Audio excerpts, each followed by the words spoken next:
So welcome to the meditation talk here at the School of Martial Arts, and just always great to have you guys here. Always lovely to have people online, whether you're on Zoom, in Facebook land, on Instagram land, or if you're live here. It's so great. It's lovely to have you. You guys here all know me, but in case anybody's watching on, live stuff, doesn't know me, I'm Miss Macy. I'm one of the staff members here. And it's always a pleasure to be able to, and an honour really, to give these talks. Sifu, as we know, is out because he's a new parent, which is pretty awesome. And I chose the topic tonight because it's, you guys out there, shush!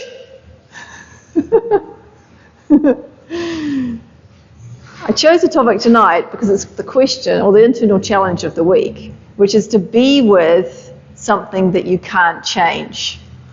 So there was me not being with something that I could change, right? So being with what we can't change. So what does that actually mean? What does it mean to be with something we can't change? So first off, we want to look at what are the things that we can't change. And there are some obvious things, like I'm 5'8", and I guess over time I'm going to get a little bit less than 5'8", but I'm not going to do anything to change that because it would be really drastic to change. I mean, I guess I could change something. I guess I could cut myself off at the knees, but I don't really want to do that. I'm just going to call that something I can't change. I'm going to call that something I can't change. And so I want to be okay with being 5'8". It's like the sky is blue. I'm 5'8". It's like there's no point being upset about that. It's just the way things are, right? But the interesting thing about sometimes the way things are is that we don't like the way things are. Sometimes we're not okay with being 5'8", and we're like, I don't want to be 5'8". I want to be 5'9". Both my kids will tell you that they did not want to be 5'8". They wanted to be a little bit taller than 5'8". And they both are a little bit taller than 5'8". I don't know what would have happened if they both ended up being slightly shorter than 5'8". Maybe they would have, come to this talk and listen to what to do if they couldn't change that. But they're still young enough. They're probably going to grow taller. I don't know. But really looking at the things that we can't change and how that affects us too. So I wrote down a few thoughts. This is supposed to be a short talk, so I only wrote down a few thoughts. And the really obvious thing, I think, that we can't change, that we struggle with a lot, or the most maybe, is death. It's like we're all going to die at some point. We can't change that. It's not something that we can overcome. It's not something that we can do better at to not die. We might die later than somebody else, but we're still going to die. It's because we're alive, because we get to be in this beautiful, breathing, amazing space of being alive, that one of those consequences of that is that we die at some point. And for a lot of people, it's really stressful. It's very stressful. People don't like the idea of death. And I think it's often because they don't know what's going to happen after death, or if they think they know what's going to happen, they don't like the idea of that thing that's going to happen after death. And I don't know what happens after death. I have no idea, because I haven't died.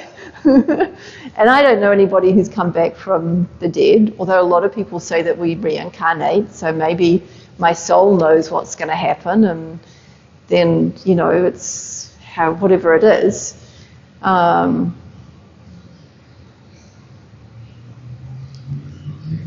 So that's one of the things that you can be with, being okay that you can't change. And it's there are lots of different ways that people address this.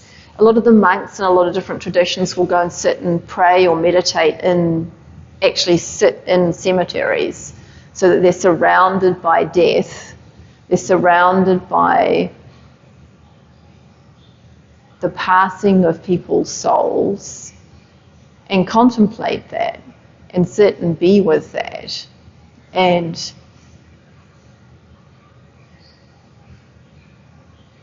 I haven't done it for an extended period of time, but I have sat in cemeteries sometimes, and it's an interesting feeling, because it's a place where people celebrate their loved ones and also mourn their loved ones. So there's a lot of, it feels to me like there's lots of emotions that happen in cemeteries. So it's interesting watching yourself be with the emotions that are around death, that occur because of death, and then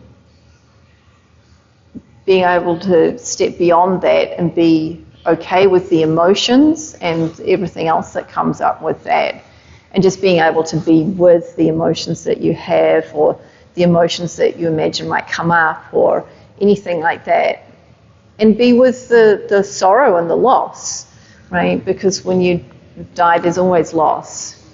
You lose the people around you, they also lose you. So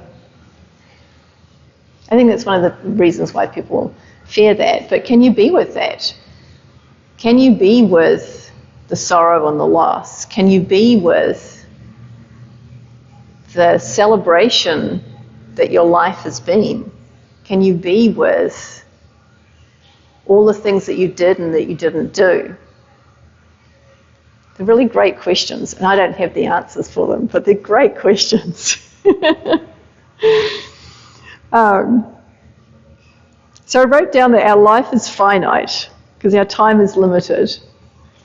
There's a great, well, not a great, I don't know, there's an exercise that you can do where if you put down a square for every week of your life, they say that on average, people live about 4,000 weeks.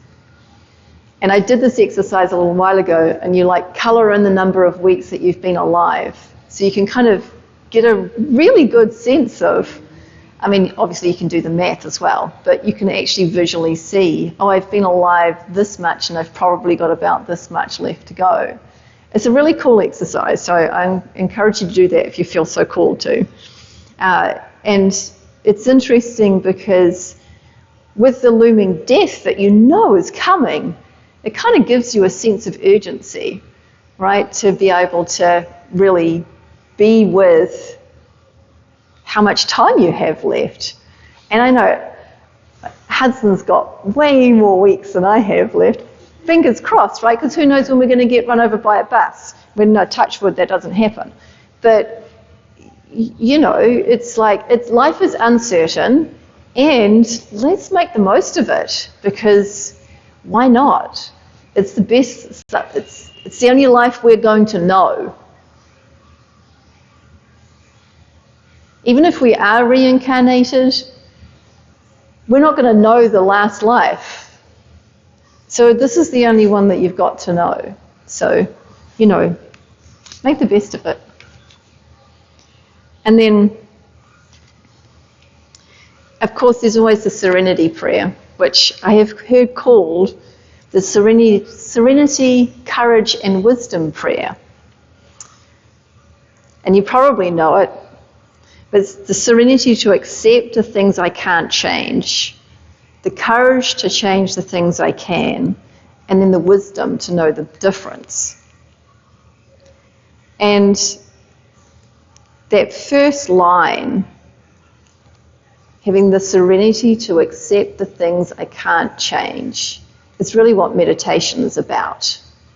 It's being okay with ourselves. It's being able to accept what is and what's actually true and so, and letting go of anything else that's extraneous.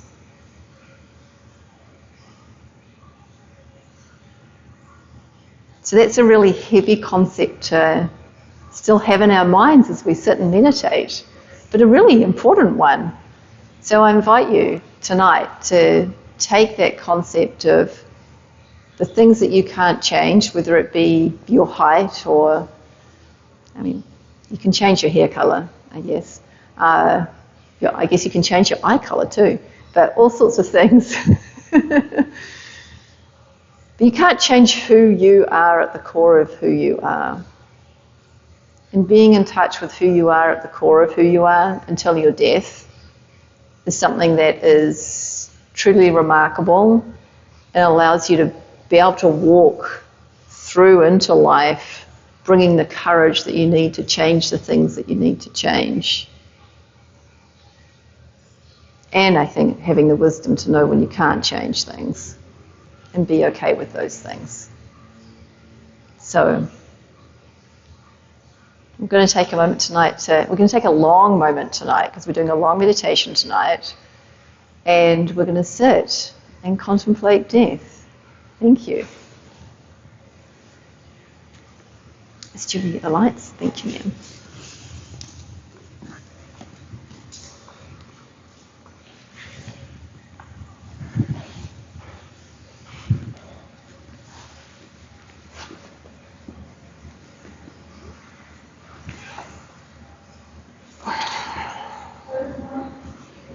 You leave the top one on, ma'am.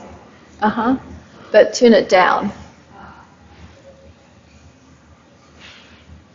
Yeah. Uh-oh, camera had trouble. All right.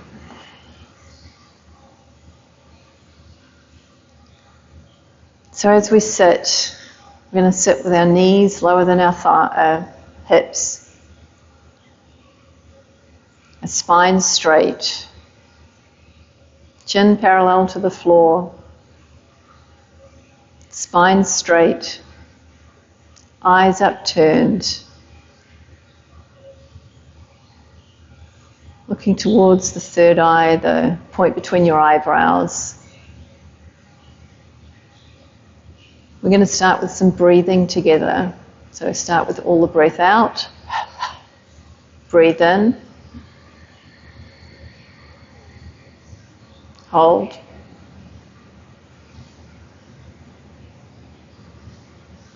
breathe out.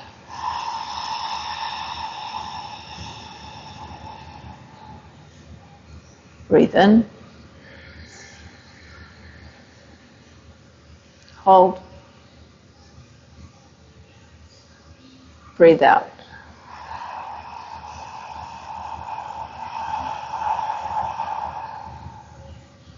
Breathe in, hold, breathe out.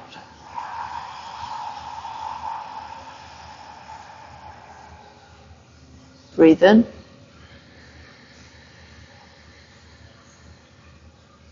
hold,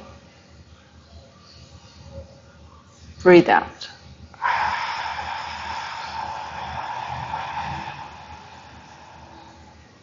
Breathe in,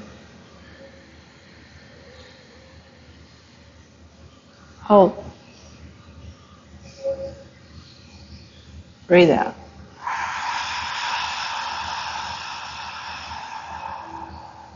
Last one. Breathe in, hold, breathe out with a double exhalation.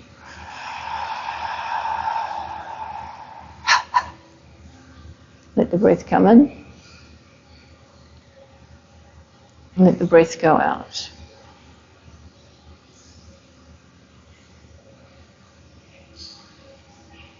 Allow any thoughts to go. Thank them for visiting. Don't try to hold on to them. See them as passing clouds in the sky.